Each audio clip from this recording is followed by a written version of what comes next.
Hey, it's Melissa, and you're watching Behind the Trend, where we tell short stories, big insights. You've probably seen the headlines. President Donald Trump says Cuba will no longer receive oil or money from Venezuela. None. Zero. At first glance, it sounds like just another diplomatic move. But look a little closer, and you'll see it's so much more than that. It's about power, pressure, and the fragile web connecting two struggling nations.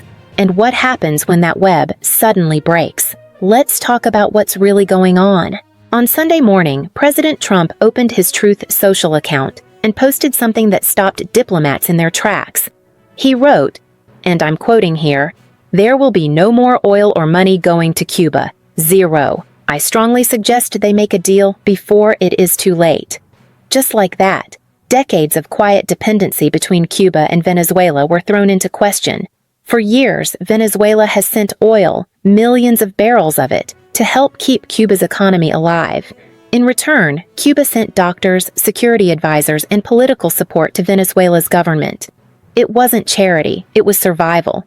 For both sides. But now Trump says, that's done. Over. And those few words, typed from the White House, are already changing everything from Havana's streets to global fuel markets. All right, think about this. Cuba runs on imported fuel. Always has. The buses, the power plants, even hospitals, they depend on that Venezuelan oil.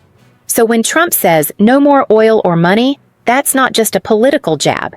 That's the kind of statement that can dim lights in Havana, literally.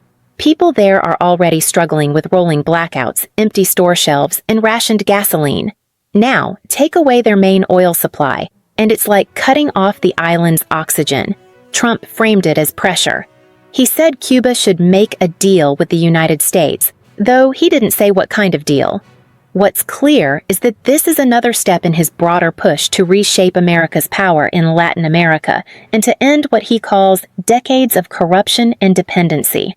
Now, Cuba didn't just sit quietly after that post. President Miguel Díaz-Canel fired back almost immediately.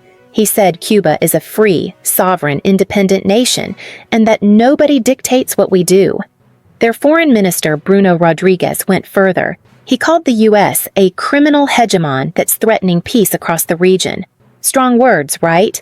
But behind that defiance is fear, because everyone knows what happens when the oil stops. Less electricity, fewer buses, slower internet, less medicine on the shelves. And for a country that's already been under decades of sanctions, that's a dangerous place to be. So, while the Cuban government publicly stands tall, the people, the ones trying to cook dinner, to keep their small shops open, to charge their phones, they're the ones who'll feel the squeeze first. To understand how we got here, you need a bit of background. Cuba and Venezuela have been close allies since the early 2000s, ever since Hugo Chavez came to power in Caracas. Chavez admired Fidel Castro. He called Cuba his spiritual partner. So, in return for thousands of Cuban doctors and security advisors, Venezuela sent Cuba discounted oil, sometimes as much as 100,000 barrels a day. But that deal only worked as long as both governments stayed stable. In the past few years, Venezuela's economy has collapsed under sanctions and corruption, and Cuba, already isolated, grew even more dependent on that flow of oil and cash. So, when Trump's administration moved against Nicolás Maduro earlier this month, capturing him in a military operation that toppled his government, that lifeline snapped overnight. Cuba's leaders woke up to find their biggest ally gone. And now Trump's announcement just hammered the final nail in that coffin. So, you might be wondering, why now? Trump's argument is that Cuba has been propping up Venezuela's dictatorship for years, sending intelligence officers, helping suppress dissent, and taking oil in return. By cutting Cuba off, he says, America is forcing Havana to rethink its alliances and come to the table, on U.S. terms, and he's made that message very public. In one post, Trump said Venezuela doesn't need Cuban security anymore because, quote, "The United States, the most powerful military in the world, is now protecting Caracas." That's a bold statement. It signals that Washington is reclaiming its influence in Latin America, and it's sending a clear warning to others. If you're aligned with America's enemies, your lifeline could be next. In Cuba right now, you can already feel the anxiety building. Lines for fuel are growing longer. Power outages are spreading. Families are rationing food and saving candles for the dark nights ahead. One Havana resident told reporters, "We've survived worse, but this time it feels different." And she's right. For many Cubans, this isn't about politics, it's about survival. And here's the thing. While the government blames U.S. sanctions and the U.S. blames Cuba's leadership, ordinary people are the ones caught in the middle. You can sense the frustration, but also a kind of weary pride, that determination that's carried Cubans through decades of hardship. But for how long can that last? Here's where this gets really interesting. This isn't just about Cuba. It's about a global realignment.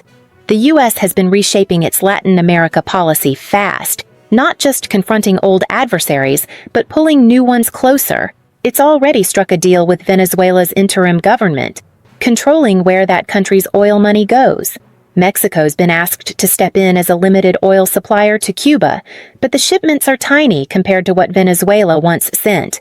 Meanwhile, countries like Russia, China, and Iran, all longtime supporters of Havana and Caracas, are watching closely. If Cuba's economy collapses, do they step in to help? Or do they back away, seeing the U.S. assert dominance again in the region? That's the geopolitical question sitting just beneath the surface. If all this sounds familiar, that's because we've been here before. Think back to the 1960s, the Cold War. Cuba caught between superpowers trying to survive in the shadow of economic embargoes and oil blockades.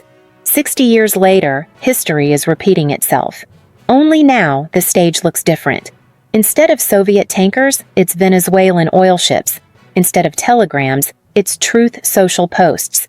But the stakes, survival, sovereignty, pride, are exactly the same. And just like before, ordinary Cubans will be the ones left to live out the consequences. So where do things go from here? Trump says Cuba should make a deal with the U.S. before it's too late. But what does that even mean? No one knows. Not Havana, not Washington, not the diplomats trying to guess what happens next. Cuba's leadership insists they'll never bow to foreign pressure. But behind closed doors, there are quiet talks, some in Mexico City, others through European intermediaries, about ways to ease tensions and reopen limited trade.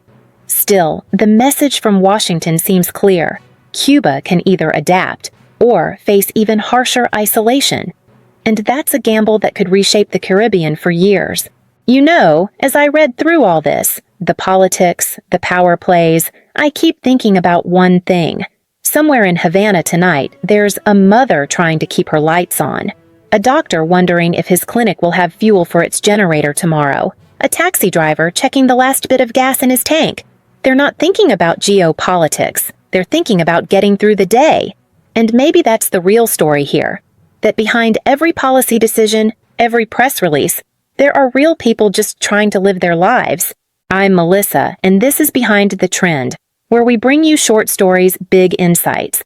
If you found this story as thought-provoking as I did, stay with us. Because in moments like these, understanding what's happening and why is the only way to make sense of a world that's changing faster than ever. Thanks for watching. See you next time.